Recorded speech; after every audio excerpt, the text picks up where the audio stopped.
All right, everybody, thank you so much for joining us today. Today I'm joined by Dr. Stef Keris, who is going to talk to us about Islam in Bosnia. We're gonna explore the Islam in a European context, which is fascinating for me because I'm from Slovakia and I'm recently been looking into how can potentially Islam work in let's say a Slavic nation, which is a it has a specific cultural connotation, but yeah, it's just interesting for me as part of this group to see how Islam works maybe in Europe. So Jazakallah khair for joining us, Dr. Stef, and maybe I don't know, maybe we can start with a brief history of how actually Islam even got into a country such as Bosnia, which for people who don't know, it's in Balkan sort of peninsula. There's other countries around it which have Islam, but Bosnia is a specific use case. So maybe you can give us some brief, I don't know, history of the region before Islam went there, and I guess we can start there. Bismillah, salatu wassalam ala Rasulullah. Jazakallah. First of all, indeed, thank you very much for having me again on the show, Jan. It's a pleasure and an honor being here.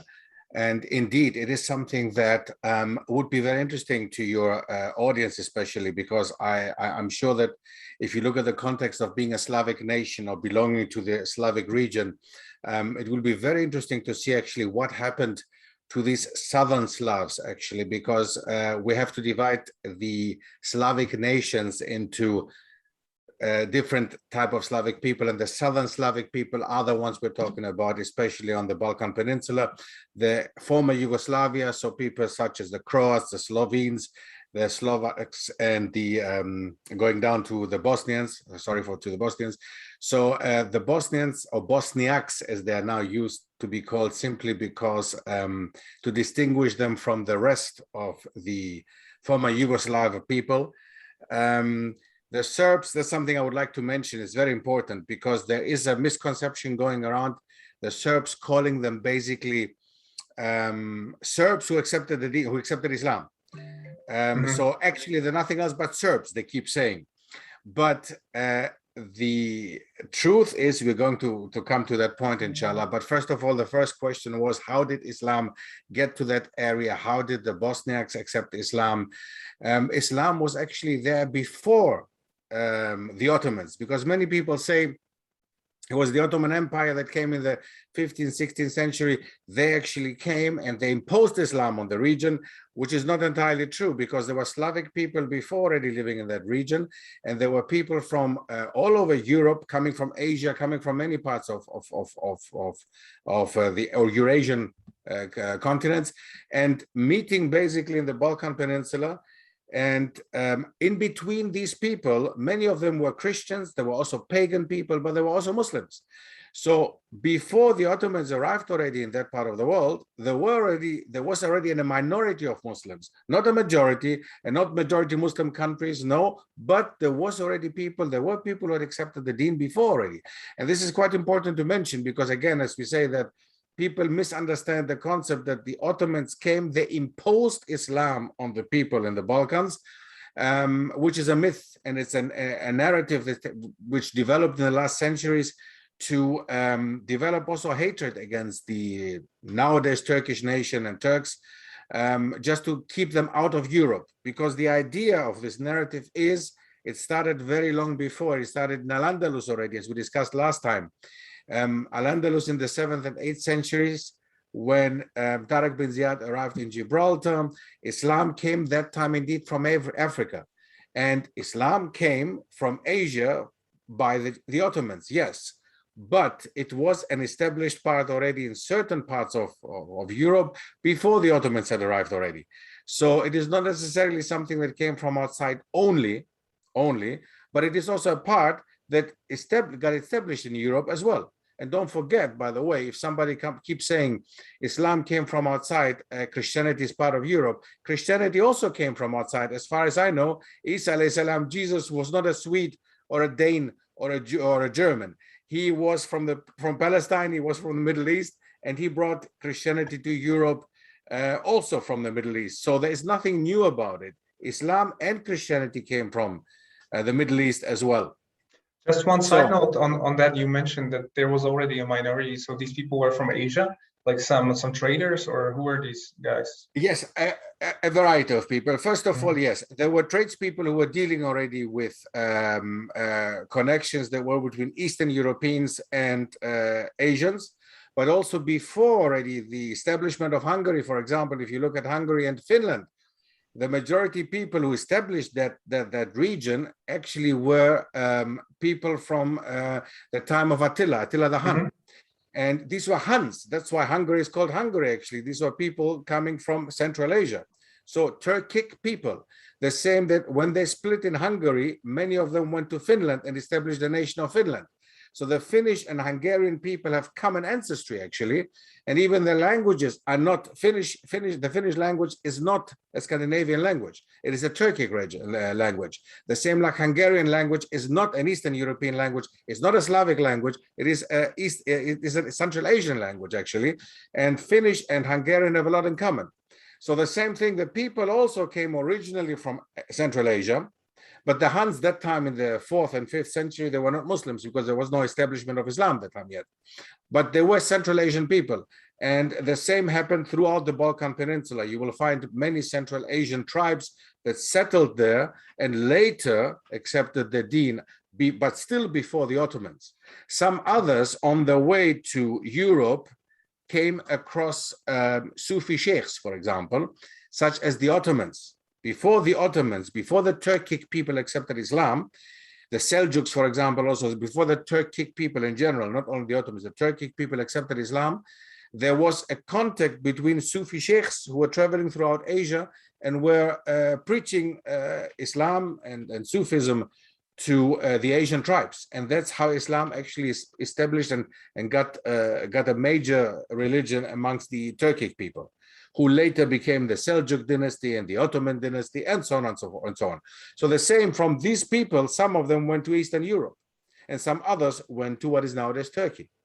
And the Seljuks and the Ottomans had an influence on the Balkan Peninsula and Islam in the Balkan Peninsula, but they were not the only ones. Islam was there before already.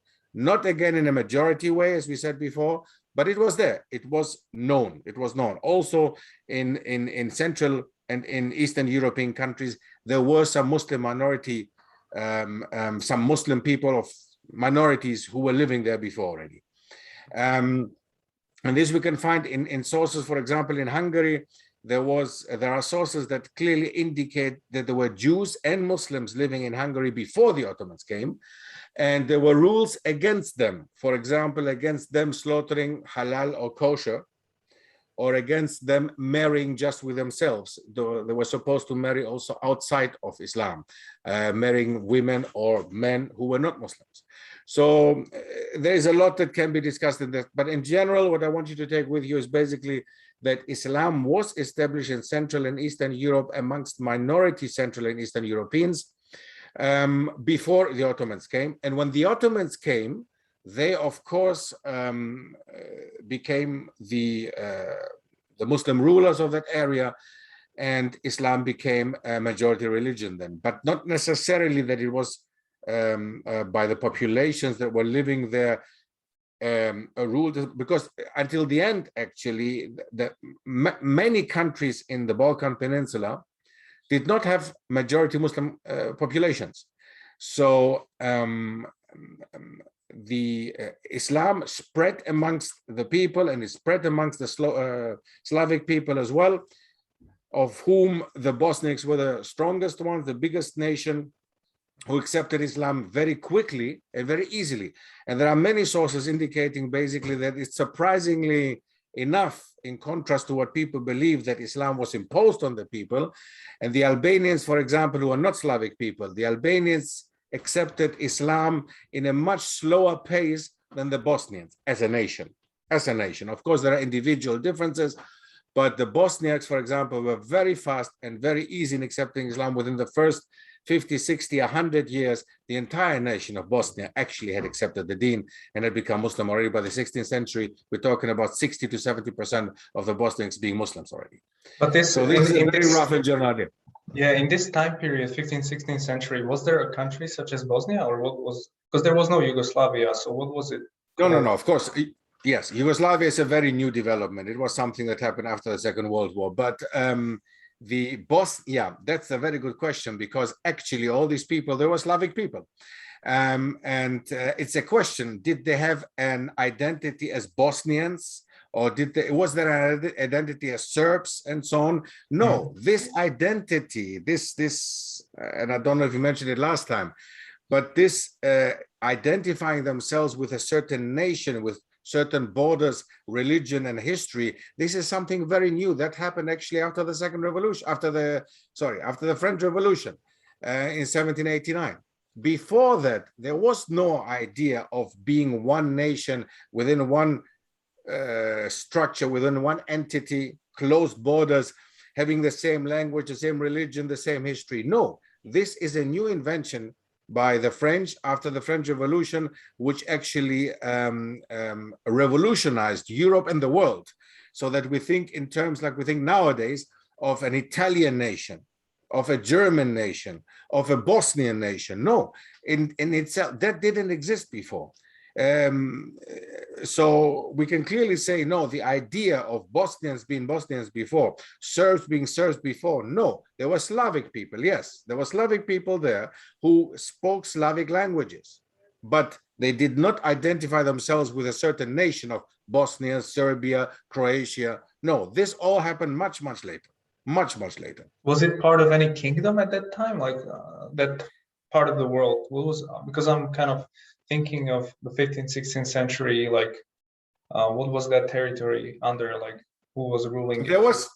There was a kingdom of, that's what the Bosnians would say now, there was a kingdom of Bosnian people, who was a Bosnian kingdom that did exist, but it was not the idea of a nation as we have nowadays, within closed borders, and that's it. Nobody belongs to that, or nobody can join us. People who were living there were not all Slavic people, and were not all Bosniaks.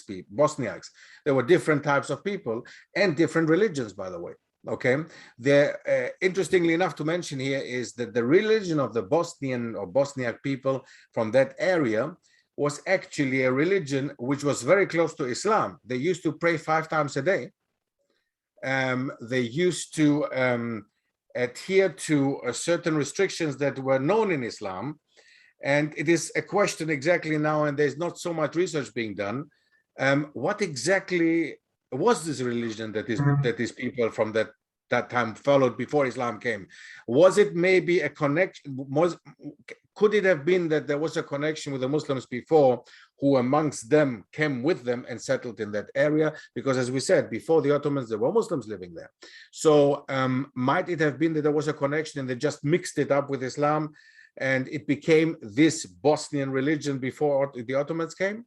Or is it something that because of our fitrah, we know as Muslims that every individual is born as a Muslim, okay? And it is the parents that change the individual, make them Christians, Jews, Muslims, whatever. So it is a question what exactly is. There needs a lot to be done still. There is a lot of explanation by the nationalist side. There's a lot of explanation by the religious side. There's explanation from different people. And I try to be as neutral as I can as a historian, to look at it from a historical perspective. And at this moment, I can't give you 100% a correct answer, which I would support. It's very difficult to say. But it's important to see that before the Ottomans came with Islam, and before Islam got established in Bosnia, these people actually had a religion which urged them to pray 5 times a day, which got them actually very close to the understanding of Islam. And it was very easy for them to accept Islam, very easy and very fast. Right. Yeah, that's really interesting. Because I don't know any other religion where you pray 5 times a day. Maybe there is, but I'm not sure. Yes. But I assume like in the 15th, 16th century, Bosnia, well, there were already like churches, so there was also Orthodox and Catholics together. So there was like a tension. And then the Muslims came, which is like, there was already like not a war, but let's say a big tension between the two Christian faith, let's say Orthodox and Catholic faith in Bosnia. And then the Muslims came. So like, how did that happen in the 15th, 16th century, the whole Ottoman, let's say, I don't know, invasion or expansion. Do you know any details about it specifically? How they went about, you know? Well, the Balkans, it was always an area where you would have the Byzantine Empire trying to have its influence up to Russia, actually, and that's why we have a lot of Orthodox people nowadays, being Serbian, Bulgarian, Russian people being of Orthodox background, because they got introduced to the Orthodox Christianity from the Byzantine Empire. On the other side, there were the Catholics, the influence of the Vatican and the influence of the Western Europeans, who actually influenced the Slovenes and the Croats nowadays. That's what's called nowadays the Croats and the Slovenes, but basically these are all divided into their religious affiliation, but they're all Slovak people. So they have the same background, the same history, and they come from the same region. But what divides them is a Croat simply because he's a Catholic.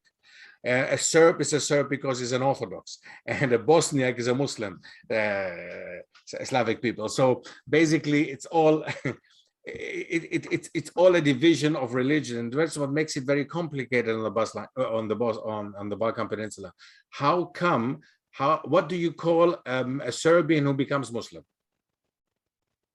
It's a problem. What do you call, in their eyes, it's a problem. It's not an Islamically seen, no problem at all. They are part of the Ummah. So a Serbian Muslim can be a Serbian Muslim, as well as a Greek Muslim can be a Greek Muslim. Now, there was always this fight between, as you mentioned before, between the Catholic Church, Catholic Western Europe, and Eastern Orthodox Byzantine Empire, which influenced the people on the Balkans very much. And when the Ottomans came, actually, there was before already an alliance. It was not like this. We should not think that the Orthodox were all one big entity and they were all fighting together and they were all loving each other. No. There were dynastical disputes. And amongst the Orthodox Byzantines, for example, there was one dynasty fighting another dynasty. And this one dynasty has actually introduced the Ottomans to the Balkan Peninsula and got them to come and fight with them against another dynasty.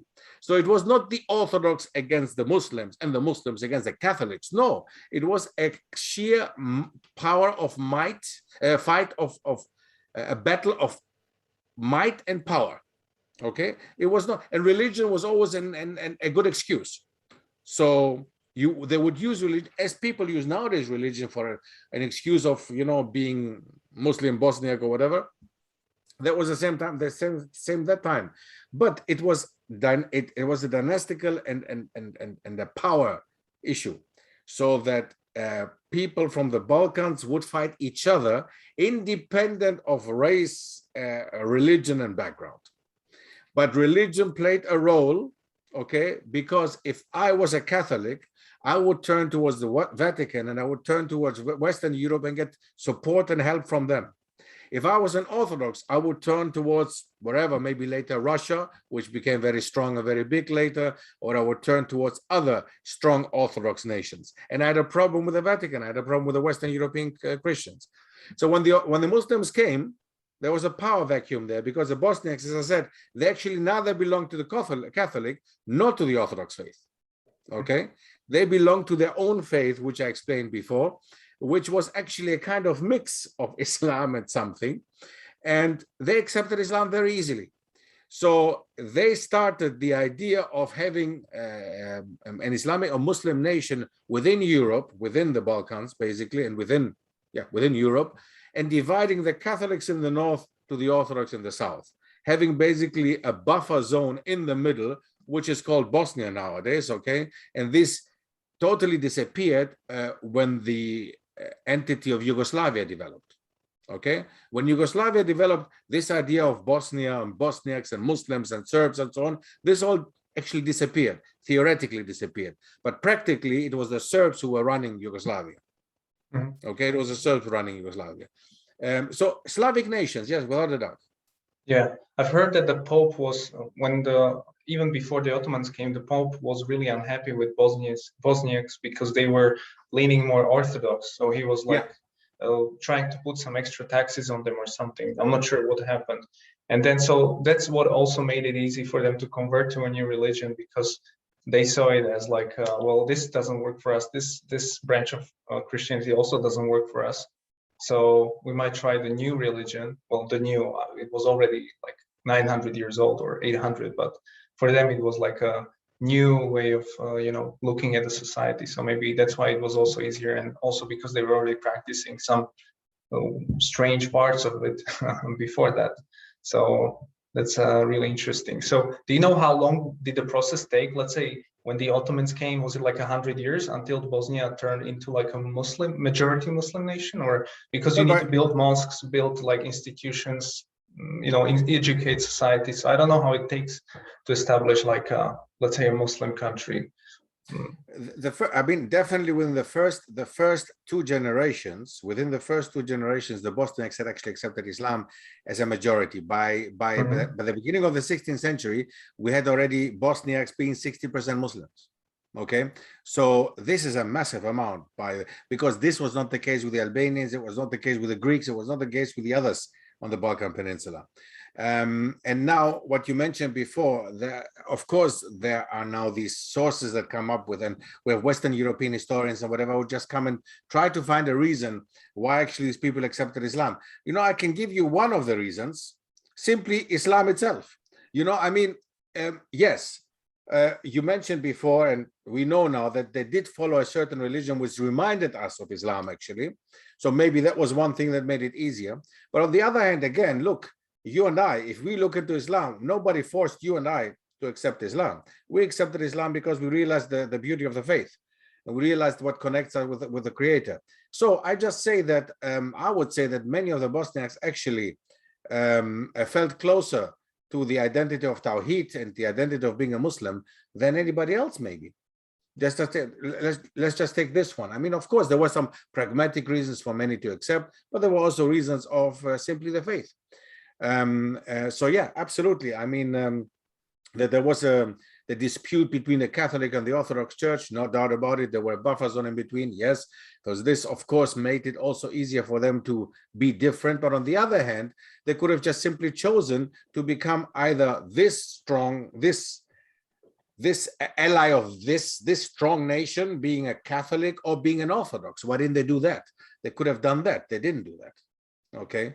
So there are many reasons. We will not be able to really look into them like centuries later, and as neutral as we might want to be, of course, but as I said, I mean, just simply the faith, Islam itself, if we get to know Islam, we also find out that actually it is a faith that you can follow, because it is a very pragmatic faith, it is a very practical faith, and it makes life easier, not more difficult or more complicated.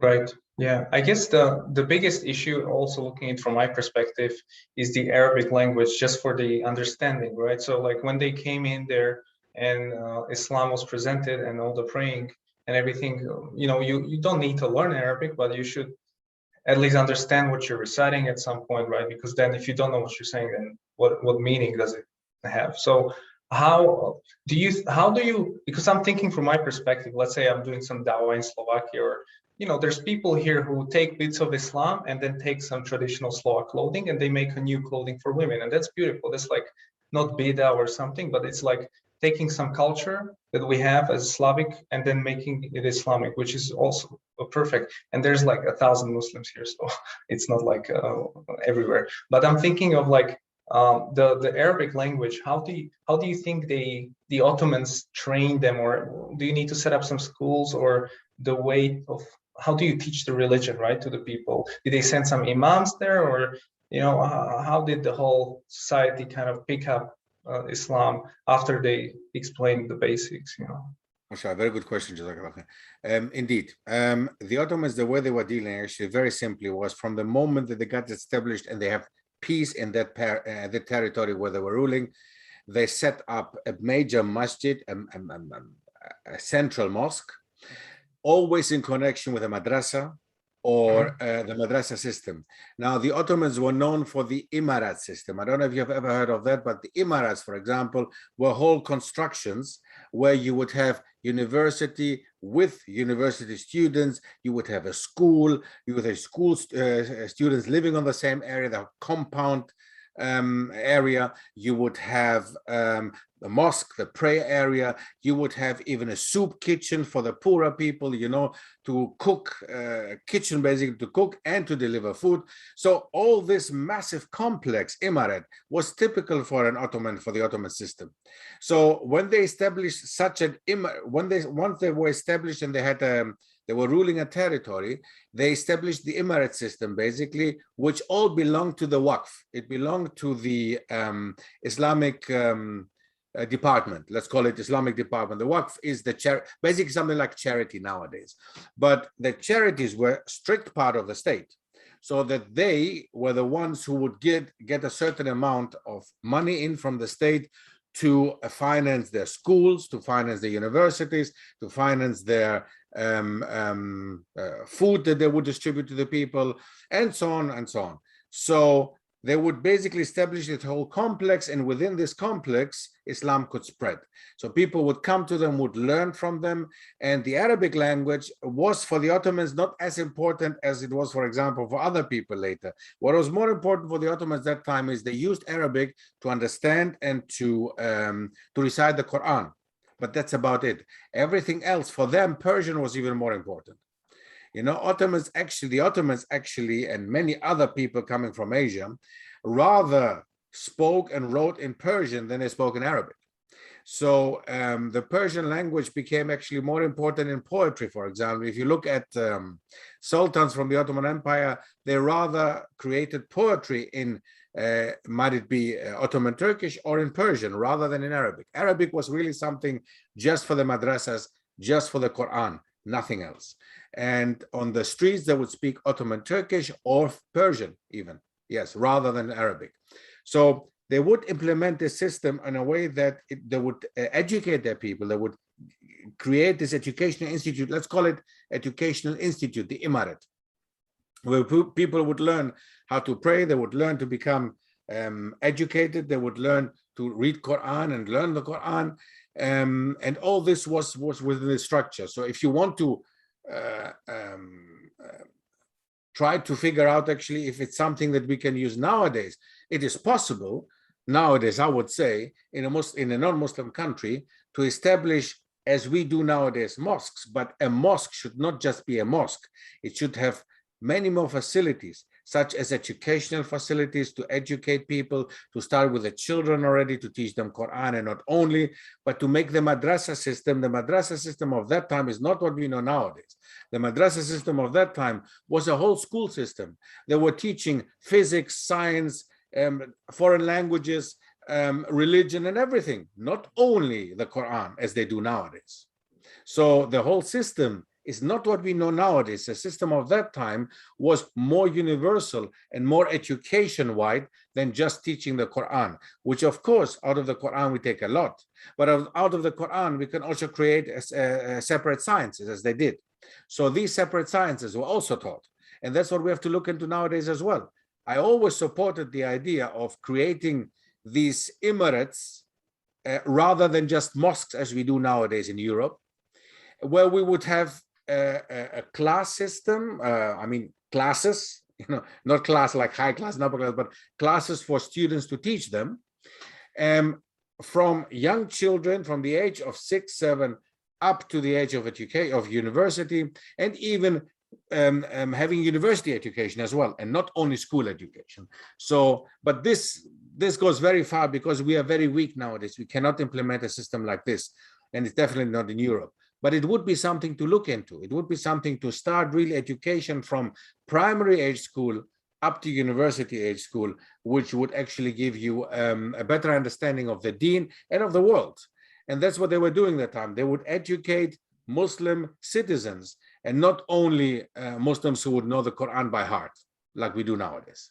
Mm-hmm. So do you think this can be only applied top down, so from, let's say, the state side, or can you kind of move from bottom up, where you build teach Islam through Dawah and stuff like that, but you don't really go through the elites or don't have like a structure as a state, because it's definitely easier from up top down, let's say.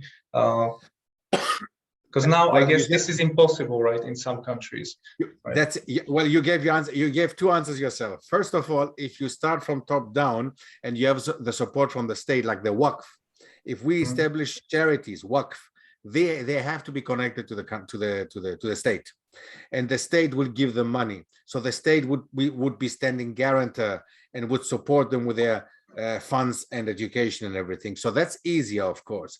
But we have to, as you said again, the second thing was we cannot do it. We cannot do that way. We cannot work that way in Europe nowadays. So we have to start with with small charities or with small institutions or with private schools that are even funded by the parents themselves. As we know, here in the UK, for example, you have Islamic schools that are funded entirely by the parents.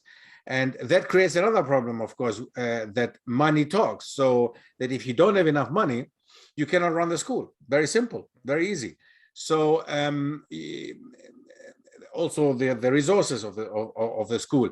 If the school has enough money and it can afford buying an own building, it can afford paying their teachers, having well-educated people to work for them, that is all wonderful. But if they cannot, like the majority cannot, then we have an education system which suffers under poor funding, under not well-educated people, and so on and so forth. And that's what we have in Europe at the moment. The Islamic school system in Europe, in countries such as in the UK or in Holland or in other countries where they have the Islamic school system, it suffers very strongly because of the issue of funds not being good enough and not having the support from the government and from even the people, because some of them are just some workers. They cannot afford paying 200, 300 pounds a month or euros a month for a child. If you have 3, 4 children, that's already your whole salary that goes in there.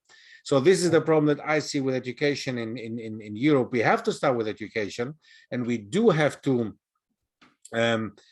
give through Islam and teach people, Muslims and non-Muslims alike, about Islam on educational level. But the problem is the funding. Where does the funding come from? Where does the funding come? And this is the biggest problem that we have all over Europe and all over the world, actually. If we have a private funding system, then we're dependent on rich parents or on people who would like to sponsor the system. And that is not good enough. You know, that is not good enough. Got it. Yeah. Going back to Bosnia, like once Islam got established, there were Christians living in the country because it wasn't like 100% Muslim. So was there like a jizya tax applied on the nation, or how did that work? Like, yes, I guess it was a Muslim ruler, right? Muslim, yes, like a government. The system of the Ottomans, or the Islamic system, is actually the millet system. The millet system means that you would have all people living under you, the subjects of the ruler, they would all be divided into their millet. That means you have the Muslim millet. That means the Muslims would be the religious group of the Muslims. Then there would be the other group of the Jews. Then would be the Christians in different denominations. Could be Catholics, could be Orthodox, could be whatever else there were. So you have a different type of millet system. So, and all of these religious groups adhere to their religious leader. So the Orthodox people, for example, had the episcop, the religious bishop, let's call him that, who would be the main ruler of the millet of the Orthodox. The Catholics would adhere to the bishop in the Vatican. The Muslims would listen to the Sultan, who would be their religious but also worldly leader. It would be one thing together. So that's the difference to nowadays. Nowadays, we have secular systems where religion is divided. It's in contrast, actually, even to the worldly affairs, so that the leader, the political leader of a country, is not necessarily a religious leader. Okay? The Prime Minister of the UK is not necessarily a religious leader, right? So the European countries, actually, are established in a way that they're secular, so that religion doesn't play an important role and cannot really be imposed on people. in a positive way, I mean, imposed, that as the Ottomans used to do before. So to establish the millet system nowadays in Europe would be extremely difficult. How would you do it? There are many Europeans who consider themselves being rather atheist than belonging to any religion at all. How do you deal with them? That is a very difficult issue. It's possible, but it's not easy. It's not going to be easy as it used to be. Got it. And so back when you mentioned that basically the Orthodox actually called upon the Ottomans to help them with fights against the Catholics when the sort of 15th, 16th century happened. So was that the reason why the Ottomans came and they basically, I don't know, had some sort of agreement, or there was a big war? I'm not sure what was actually the conflict, like if there was like a big, because I know the Ottomans came there to Vienna up like through many countries, and then they retracted back. But like, what was this? I don't know if this lasted for centuries or it was like a quick expansion, or maybe you can. Well, the Ottomans came to Europe. Look, the Ottomans came to Europe, to Greece, for example. They came to northern Greece, first of all, before they opened Constantinople. So Constantinople was opened in 1453. But already 100 years earlier, the Ottomans had reached already Greece and the Balkan Peninsula. Okay, countries such as North Macedonia, Serbia, they were opened by the Ottomans already 100 years before Constantinople. So why did they come to Europe? For many reasons. Of course, they wanted to open Constantinople. They wanted to conquer the Byzantine Empire. There was no doubt about it. But the other reason was also because of the dynasties fighting against each other. As I mentioned before, there were two Byzantine dynasties fighting against each other. These Byzantine rulers wanted actually just power. So they were on a power trip. And one of them decided to call the Ottomans over to help them. And that happened in the 14th century, already 1360, 1370. And that's when the first Ottomans actually arrived already in northern Greece and Macedonia. And they settled there already, and they opened many countries because they were allowed, and they came together with helping the one dynasty against another dynasty. And they were Orthodox dynasties, both of them. So it was not an Orthodox Catholic thing. It was two Orthodox dynasties fighting each other. Simply power. One Byzantine ruler was fighting another Byzantine ruler. Okay? And they got the Ottomans over to come and help them to fight the other Byzantine ruler. But once they got the Ottomans over, that was it. So the Ottomans didn't come by themselves. They wanted to. I'm not saying that they didn't want to, but they didn't come because it was easy because they fought their way through. They came on an agreement with the one dynasty of the Orthodox people, of the Byzantines, okay? And once they were in Europe, that was it. That was the end of Christian Europe, basically. There was the start of Islam coming basically through the Balkan Peninsula, all the way up to Vienna. The first siege in Vienna happened in 1529, that was in the 16th century, and the second last one, big one, was in 1683, which was in the 17th century. So that was the last time that the Ottomans actually came up to Central Europe, 1683. After that, they never had the chance anymore. The Ottomans actually, the power was declining. So the Ottomans came because of the wish of the one dynasty fighting the other Byzantine dynasty, and they were taken over to Europe. They were helped to come over to Europe. And once they were established in Europe, there was no way that they could get rid of the Ottomans anymore. Also because the Ottomans wanted to open the Constantinople for themselves, because they wanted to fulfill the hadith of Rasulullah sallallahu alaihi wasallam that, the famous hadith of Constantinople being opened by a mighty and glorious troop and a sultan. And that was Sultan Mehmed Fatih who did that in the end. Yeah, I guess I was just home back in Slovakia, and we have this animosity to Ottomans because of this history, because they went to Vienna and there was like some fights. And I guess like my grandmother, she was saying like, why did they come over here? Like, why are they so like, why do they want to impose on us something? And if you think about it, like every system of thought is actually expansionist in nature. So even if you, let's say, just want to promote democracy, you're still going to impose that idea on other people, Absolutely. Even if they don't want to. So like every idea is expansionist. So it doesn't matter that it was Islam or whatever, maybe some other reasons as well, but like it's natural for a society to expand You don't just stay like that forever because you'll be Absolutely. destroyed. So yeah. Next to this one also, sorry, Jan, one important thing, because I know these kind of arguments, what your grandmother said or whoever it was, I know these things, we hear them every day in Greece and in the Balkans. You hear that much more often than you hear it in Central or Eastern Europe. The idea, the Ottomans did not come, it was a very pragmatic thing, as you said, expansionist. They didn't come because they wanted to convert people to Islam. There was no interest in converting people to Islam because the jizya tax for the Christians was much higher than the zakat. So if you, pragmatically thinking, if you now convert the population to Islam, they pay zakat. That means your treasury is poorer than it was before with Christians. So you rather have Christian and Jewish subjects who would pay the jizya than Muslims who would pay the zakat. It's less. So pragmatically thinking, it didn't make sense to say, it doesn't make sense when people say they came and they imposed their Islam on the Europeans. No, they didn't. They didn't, not at all. People accepted Islam for various reasons, as we mentioned before. For some, it was a pragmatic reason to become, to climb up the career ladder. Yes, that was possible. For others, it was simply to feel part of being the majority. For others, they thought that it was a better religion than the others. For others, they realized that Islam was better, whatever.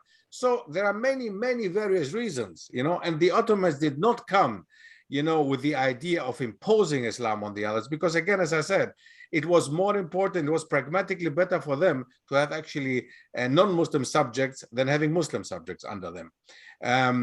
So yeah, that doesn't make sense. So it doesn't make sense to say that they imposed it on us. No, they didn't impose Islam on us. That is just a narrative that has been developed throughout Europe until nowadays to really throw oil in the fire, to make it more than it really is, to hate the Turks and Turkey and so on and so on. That's the main idea. Yeah. I guess it's unfortunate because there's history of fighting, so like that's unavoidable. So you have that history if you're part of like a nation that wasn't part of like Turkey or something in Europe. So yeah, but it doesn't stop you from becoming a Muslim or doing whatever else. But it's just a history, I mean, the Hungarians, the Hungarians, for example, every time I have this discussion in Austria, the Austrians always remind themselves of these two sieges, 1529 and 1683, right? Always the Ottomans came, they call them Turks, they came. Okay, but the Hungarians, and this is all proven, the Hungarians were a much bigger threat and came more often to Austria and did actually impose themselves much more often and in a much stricter way to the Austrians, to the Habsburgers, than actually the Ottomans did. The Ottomans just came twice. It was two sieges, but the Hungarians actually occupied Austria in many ways. And the Hungarians were Catholic Christians. Okay, so shall we now say because of the Hungarians, we don't accept Catholicism? I mean, the Austrians are Catholics. So, and they do that. They do not speak out against the Hungarians, although the Hungarians were a bigger threat, but they do speak out against the Ottomans every time. Whenever you say who is the biggest threat to Austria, it was always the Turks and the Ottomans, always, although they just came twice. But the Hungarians, they stayed in the country and occupied the country until the Second World War, actually. So they were always a threat. Hungary was always a threat. Even later, under communist time, Hungary was still a threat for Austria, because it was part of the communist regime. So until recently, Hungary was a problem and not the Ottomans. The Ottomans stopped being a threat to Austria in 1683. That was the last time.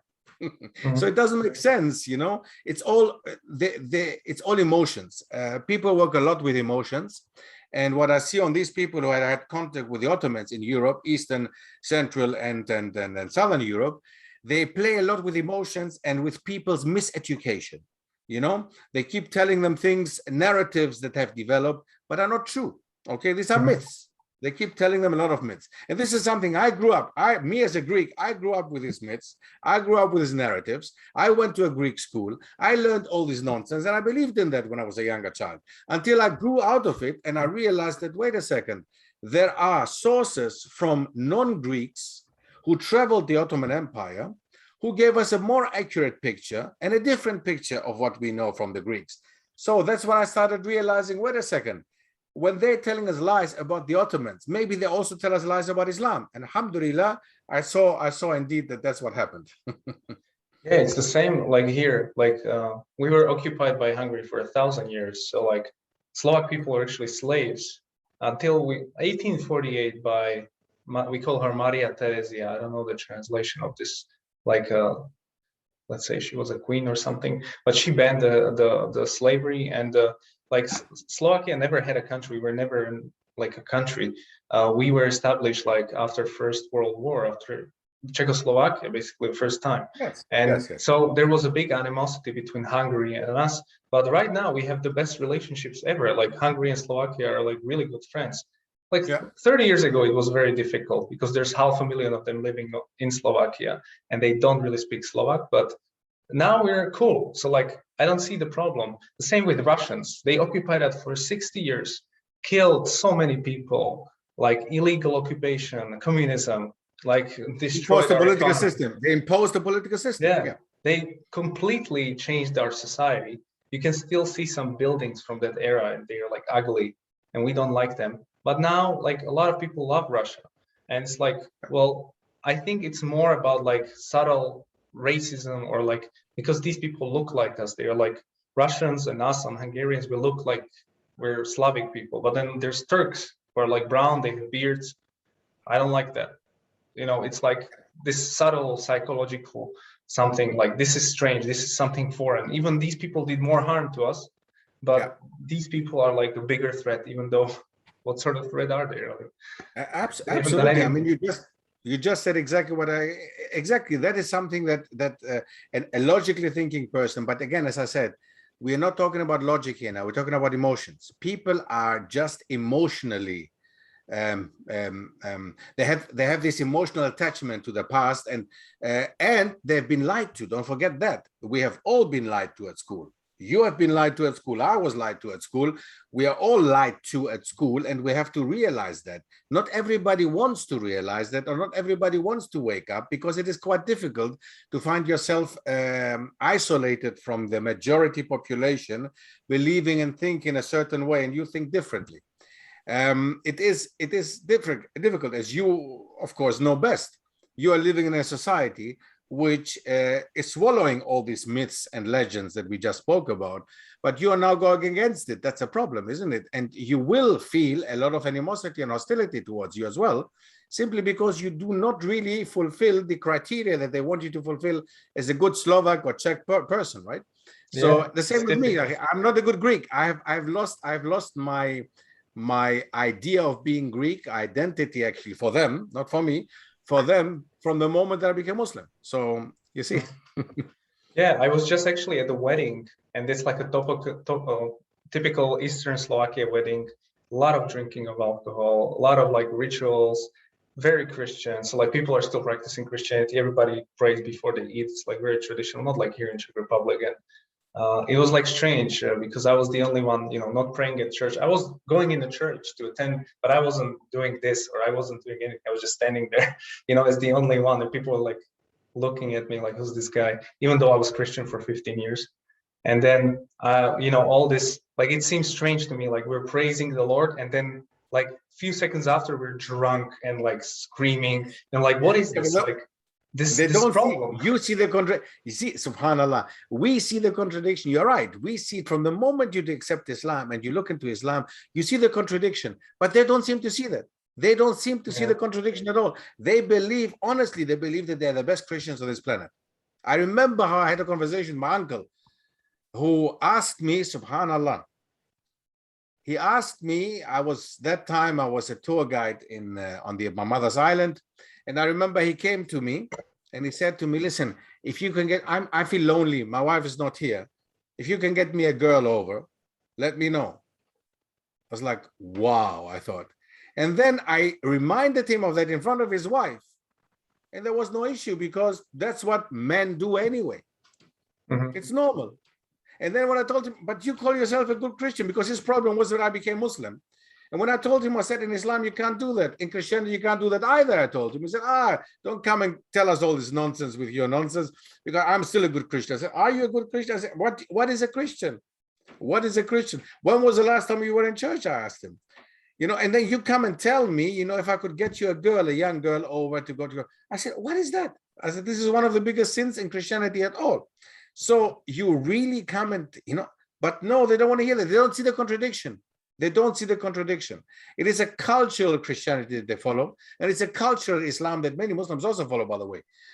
But yeah, that's it. You know, we don't look at it that way, of course. Exactly. You Yeah, I was just gonna say my grandfather said the same thing. Like, in your faith now, it's forbidden to date, right, a girl.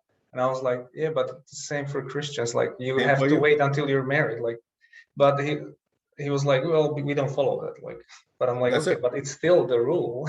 Like, it's the same thing. Like, all the values that Islam has are the same, only they are more like followed, or they are a bit more conservative. But even early Christians, women were covered. Like, it's Absolutely. because the values are very similar, you know. Absolutely.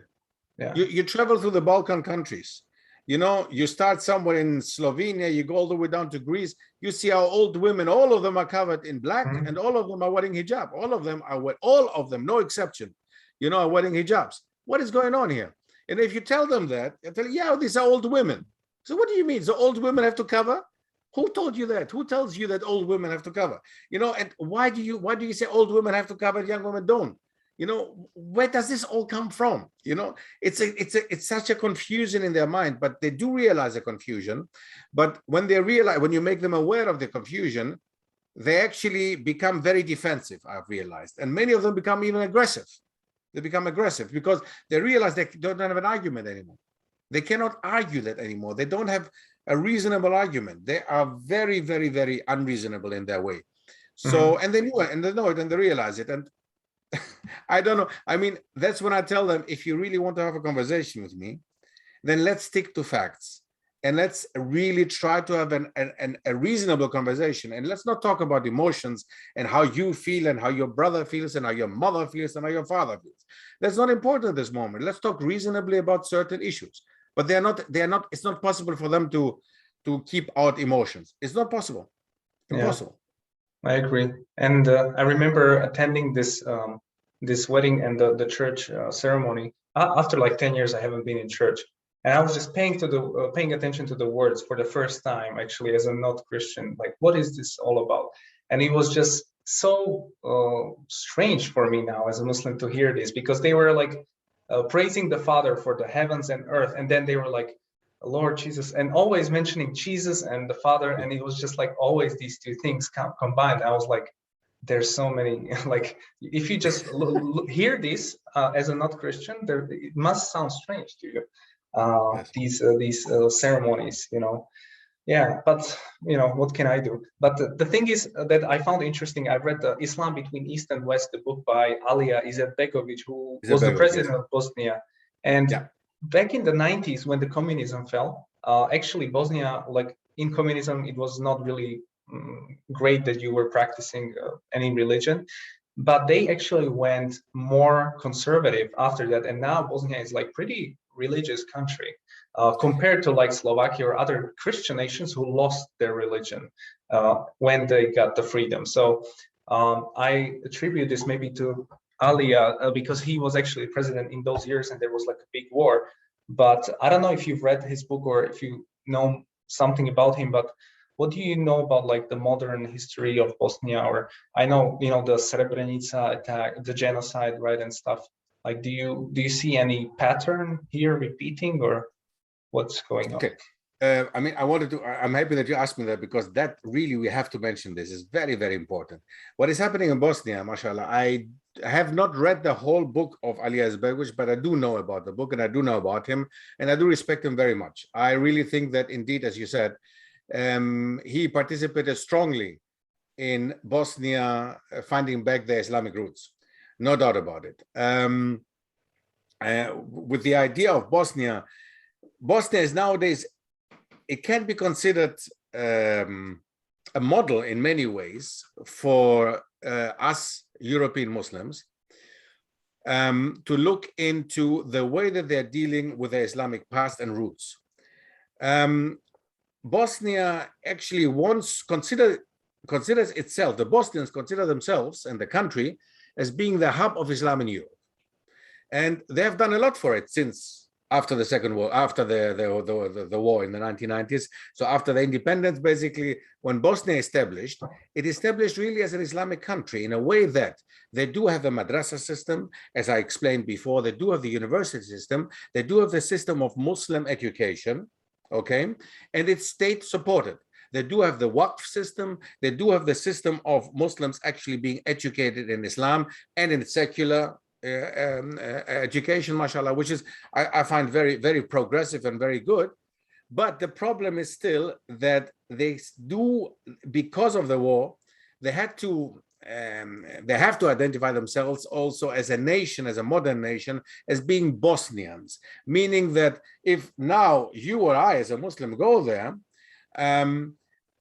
we are kind of not considered a part of the nation. Although we are Muslims, we're not really looked as being Muslims. We're still foreigners, and we're still foreign. And even if you learn Bosnian, you don't have the same rights as a Bosnian Muslim.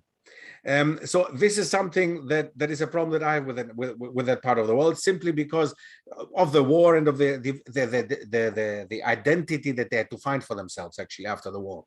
And Islam, as you said, I mean, during the time of Yugoslavia, Islam was actually not really present. It was these old people who were praying, and not even, some mosques were closed, and Yugoslavia was not as bad as Albania. Albania, there was nothing going on in Albania. Albania, everything was closed. So even imams did not know the Surah Al-Fatiha. They had forgotten about it. So in Yugoslavia, at least there were mosques. People could go to the mosque, although they were persecuted for that, but still the people could go to the mosque.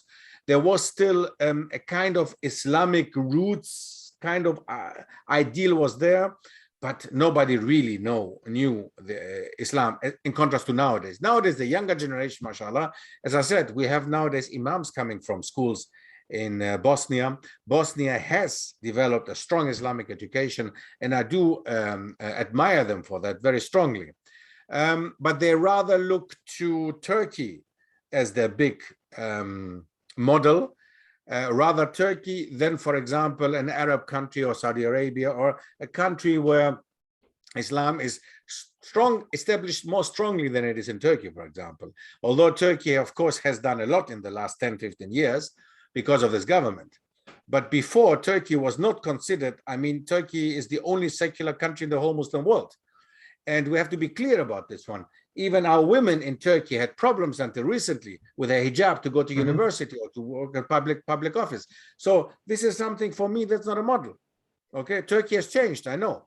But what happens in 5 years? What happens in some years? Will Turkey go back to where it was before Erdogan, or will it become a better Turkey? I hope so. I hope so. That's the question. But if I look at the Islam as it came through our Prophet Muhammad sallallahu alaihi wasallam, then I cannot go wrong. But if I look at a country nowadays, or at the people nowadays, or at institutions nowadays, I can always make mistakes. But you can never make mistakes if you follow Islam of that time, as Islam came. And this is something I have a problem with in Bosnia, that you can see that Islam is established, but not as strongly as it should have.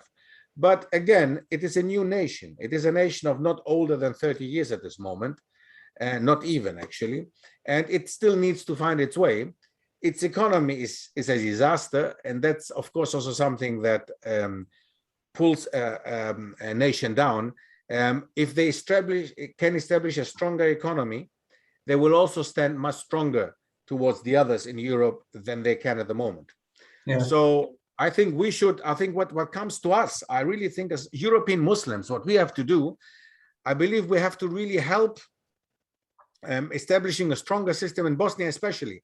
Albania is not going the same way. Albania is trying to be more secular, but Bosnia is following really a way of, having Islam as part of their identity, having Islam as part of their system, having Islamic banks, having Islamic education. So Albania is not at all like this. Okay, so I would say, rather, as a European Muslim, I would support Bosnia in many ways, and I would myself really, if I could help Bosnia with my investment, for example, buying a property there, or maybe doing some real estate there, I could imagine there could be something that I could look myself doing into, and I've been looking into that as well. and helping out as much as we can to make Bosnia stronger. I really think that it's up to us. We are 20 million European Muslims, Akhi. If we help Bosnia up, we are more than Bosnians. So we could actually help Bosnia very much. I unfortunately don't believe that European Muslims think the same way that I do, but I think that even if we got several thousand of Muslim Europeans who believe the same way I believe, I think we could have a strong Muslim country there in Europe. I think it could be a benefit for us as well. Yeah, I agree. Actually, Bosnia might be get into the European Union soon. I think they started negotiating a few years back, so this can be a boosting economy. And like the capital Sarajevo is just such a fascinating city because it's like in many ways a Jerusalem. Like you're split sections of the city, each for different group. Big history and stuff. And this is something I've struggled with because I've been to Turkey for 5 days in Istanbul.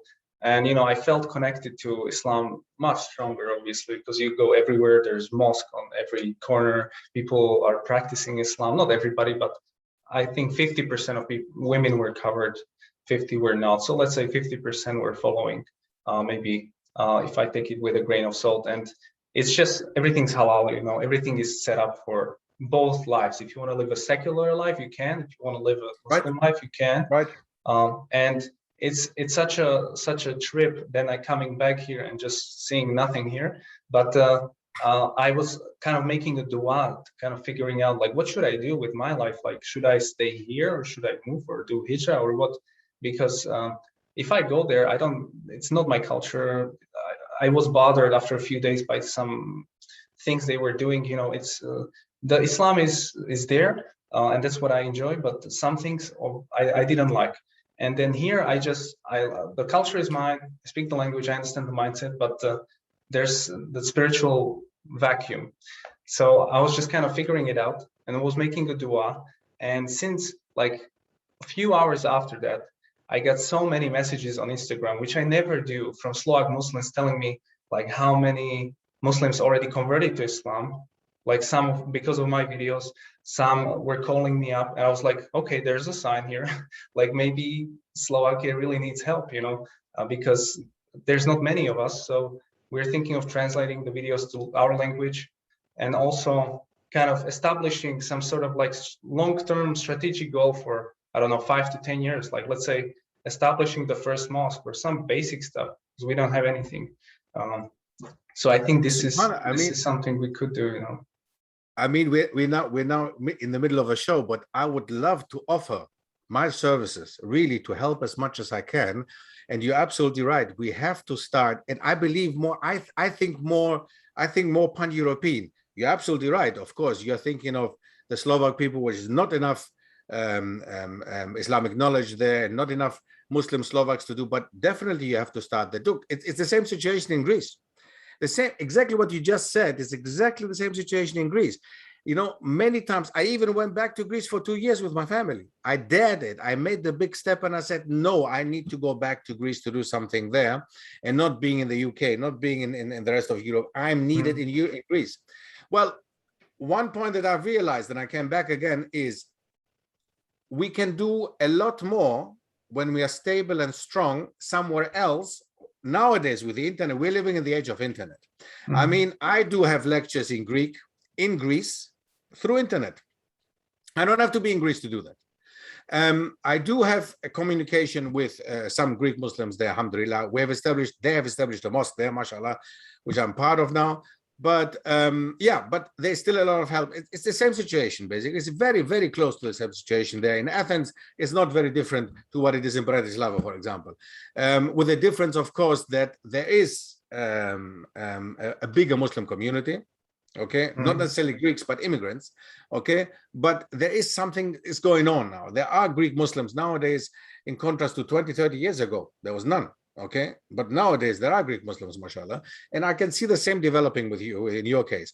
And I would love to, mashallah, I mean, I would love to really maybe even make a small journey to come and see you guys down there and have, you know, maybe with the experience that I have gathered in my last 30 years, okay, with my experience of the situation in Greece and in other countries. I really think that we should have a small gathering and discuss what can be done. How can we all work together? Because why should we reinvent the wheel? Why not working together and living and working from the mistakes that others have made before us? You know, that's what we're trying to do now in Greece as well. We're trying to learn from the mistakes that happened with Muslims in France, in Belgium, in Holland, in Germany, where I've lived, and take from their mistakes and improve them and make them better in Greece. And I think it works. It works, because why should we do the same mistakes over and over again? Okay. Yeah. So I really think, mashallah, I'm thinking pan-European. I really think that we as European Muslims should come together.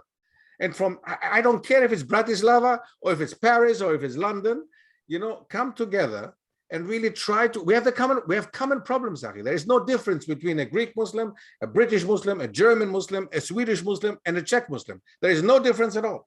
No difference. We all have the same problems. We don't have enough halal meat. We all need to establish some kind of center to meet up. Very important. We all need to make some kind of da'wah to get people, our people who speak the same language, to get them, to introduce them to Islam, and to help our Muslim brethren who become Muslims. That's very important. Okay. So there's a lot that needs to be done. And subhanAllah, I really wish, I hope, as I'm saying now, we are now recording. So I wish that we have the chance once, inshallah, to I'm willing to come down maybe and sit together and just see if we can come up with some ideas that are there already to establish a small center, as you said, to establish some kind of community that people can come to and say, yes, I feel welcome here, alhamdulillah. And yes, it is difficult with surrounding, but at least we have somewhere to go to. We have something to support each other. Very important, extremely important. No, so, and our children as well.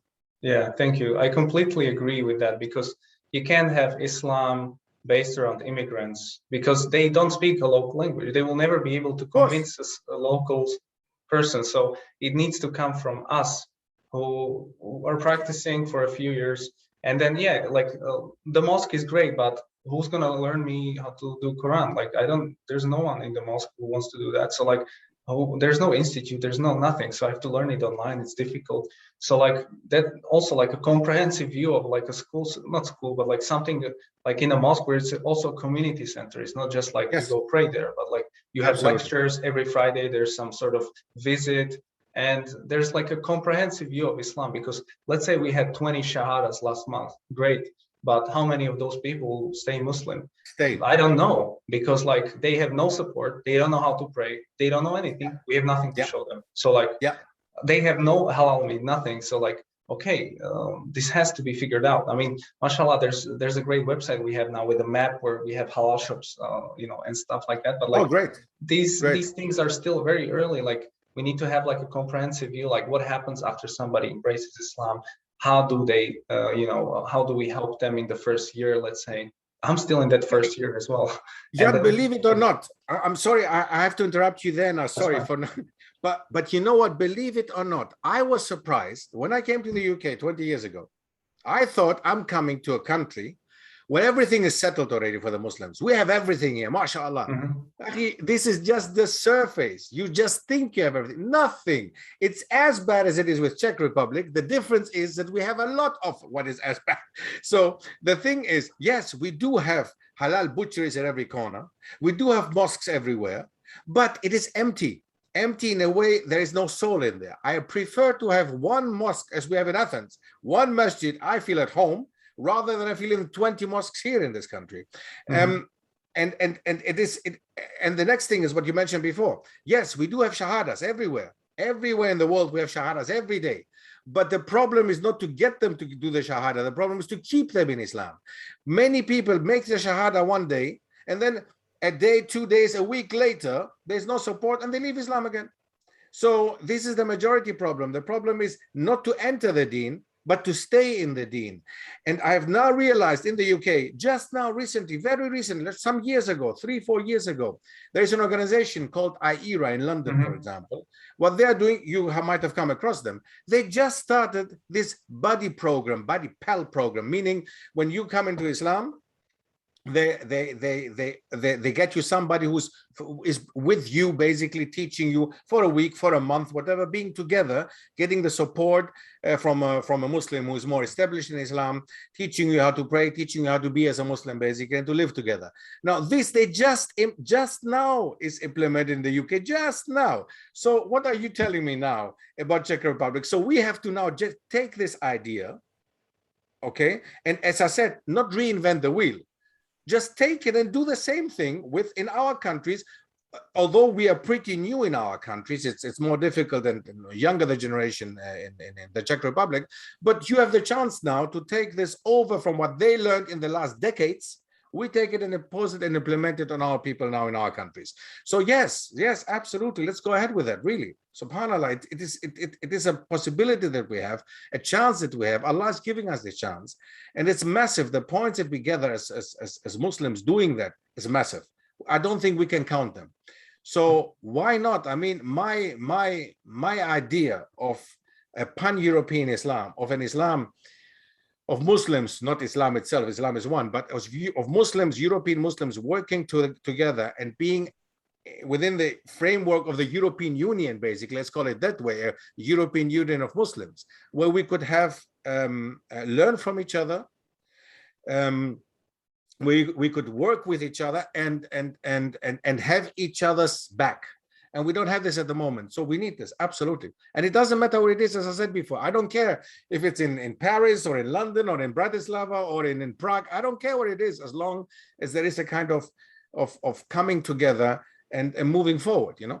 Yeah, I wanted to reach out to Hijrah because we want to get certified by them so that we can have a local guy Excellent. who teaches this, and they figure it out after 10 years and they have some great knowledge and statistics. So why would we do the same if they already done it? Like, it's not that That's right. different. That's right. And so, yeah, just sharing knowledge, like what's more effective. Maybe some people tried some Dawah for, I don't know, business people, and it works. So maybe we can take that and do like a Dawah for them. I don't know, like there's so many ideas that people have, and there's just no sharing of it, you know. And people in Europe are different, so they need like a very, let's say, scientific approach to the let's say, Islam. So like also with me, it was more scientific, more like logical, and just kind of like Right. you know, because we've left Christianity usually. So you know, there's different contexts, and so like this needs to be taken into consideration. So I think if someone experimented, there's so many Muslims here, they can share what worked, what didn't, some case studies. You know, there's so much knowledge we can get. So yeah, some congress could be helpful. Listen, I mean, there are so many ways that we should look into. I mean, first of all, there are even, I would see chances for businesses. I could imagine that we could develop even a strong network amongst Muslims who could establish certain businesses. Let's say halal shops could develop, halal restaurants could develop, halal eateries could develop. Like, we have small places where Muslims would be able to invest into the Czech Republic, but also invest into the Muslim community, right? I mean, non-Muslims can also come and eat there. There's no problem, right? So, but at this moment, there is nothing like a halal fast food restaurant, for example, that I could imagine we could develop. The same we could develop in a way of having maybe a small center where we could sell books, we could sell, give information, all this stuff. I mean, everything is in Europe, it's there. You, again, don't reinvent the wheel, just take it over as it is. Again, feel free if you want. I mean, my lectures are on YouTube, the free ones that are on YouTube. You can have them, just put subtitles on there. I would really love it if I could see some. If you guys say, mashallah, can I have your lectures to put them over with Czech subtitles? Please do that. I mean, feel free to do that. That would be something that I would participate as well. And again, from the business perspective, I could imagine that there's something that can be done from the business perspective, that we can even earn money with each other. Why not? Why not? There's nothing wrong with it. Islam is a very pragmatic deen, alhamdulillah. So yes, these are all things, as I said, again, we should really come together and discuss all these things. I do have actually, maybe there's something we can discuss another time, inshallah, on a private basis, but I do have a kind of program for Greece, which you can be exactly the same way implement it in the Slovak Republic and Czech Republic. I can imagine we can all do that. This is all very close to this. The problems are the same. The ideas are pretty close. I can imagine this can all work anyway. Yeah. So, yes. I'm in business, so I'm thinking of a real estate fund for mortgages, for halal mortgage, well, not halal mortgages, interest free, because this is missing and I need to buy a house. I can take out a mortgage. Now, what to do as a Muslim? In this country, there's no Islamic banking. So, I mean, I'm good because I have multiple companies, so I don't have this problem, but some people are not that blessed. And what do? Like, they have to take a mortgage and they go against the Sunnah or the Quran, And absolutely. Because there's no real estate funds. There's no like, we need this needs extra help. This needs like external help from Muslim countries who would give out the money to establish the system for banks and stuff like that here, because this is impossible to raise or crowdfund. But these things could be done, in 10, 20 years. Yeah. Absolutely. I mean, you mentioned Islamic banking. I know somebody, for example, very close to me, who has just done his Islamic studies program, Islamic banking program. And they're establishing now projects all over the world on a private basis. They are not an organization yet, but they're on a private basis, and they do micro halal investment. For example, very simple. I mean, they just out of their own pocket, they say, I go to Tanzania and I give you $2,000. And with $2,000, somebody in Tanzania can establish a shoe shine shop, for example, or they can just establish some small business which will help them in their life, and this will help as Muslims each other. So you can basically invest and make some money for yourself, and you help the others to move on in their life, mashallah. I mean, this is something that I could imagine in Slovak Republic as well. I'm very sure that we can do something like that there as well. So have something like micro investment. And you can, some people might have a problem. They might need, I don't know, maybe they might need just $5,000. $5,000 might make a big difference already. It might not be a lot of money, but it is something to make a start. You can maybe do something with 5,000 euros in the Czech Republic or in Slovak Republic. So why not? So this could be a micro investment, micro help, which would, of course, keep out interest and everything that's haram. This already exists, actually. Like, there's a few Muslims here who put money together, and then one guy who wants to buy a house uses that money, but it's like underground. This is not like regulated. Oh yeah, I know this is. It's like, why don't? I mean, it's difficult, but like this could work for non-Muslims as well. Like, how many people want, let's say, some money, but they don't want to get in debt? So this is not a problem. We can do this for non-Muslims as well, which is a form of dawah. Right. So yeah, absolutely. Yeah, mashallah. There's really, subhanAllah, there's a lot. I mean, again, as I said, we can discuss it on a private basis and just see, inshallah. I really see, I'm very confident that, and again, I want to thank you for the opportunity, because it is always great to have people who are forward thinking, progressively thinking, I must say, mashallah. And I really think it's important. We have to come together as European Muslims to think further what can be done. Absolutely. Yeah, because there's no reason to stay here then. Like, wow. There's a reason why I'm here, right? Like, why would I stay here then? Like, if it's more difficult to practice. Yeah. Exactly. I mean, you make it as, absolutely. Yes. It's the aim. Living in a society which makes it for you very difficult to practice, there must be a reason for you to stay there. The only reason there is actually is for that purpose of da'wah, the purpose of educating people in Islam, the purpose of yourself being able to do something for Islam, for your deen. I mean, then you get more point than moving out and making hijrah, going somewhere else. Okay, you have more of it. You benefit your people more than if you just move away. You just benefit yourself. Sure, you have to help yourself, save yourself and your family from the hellfire, as Allah says in the Quran. But if you can do something for others as well, why not? Yeah, just like the Sahabas, that were sent to the non-Muslim countries in the beginning. Like, they didn't have any support. Exactly. Yeah. So it's possible. So yeah, thank you so much for stopping by and thank you. Brainstorming these ideas, and hopefully we'll get a chance to connect in the future as well, and I'll talk about something else. But yeah, Jazakallah khair for being here, and yeah, I'd be happy to stay in touch for sure. Jazakallah khair. Thank you.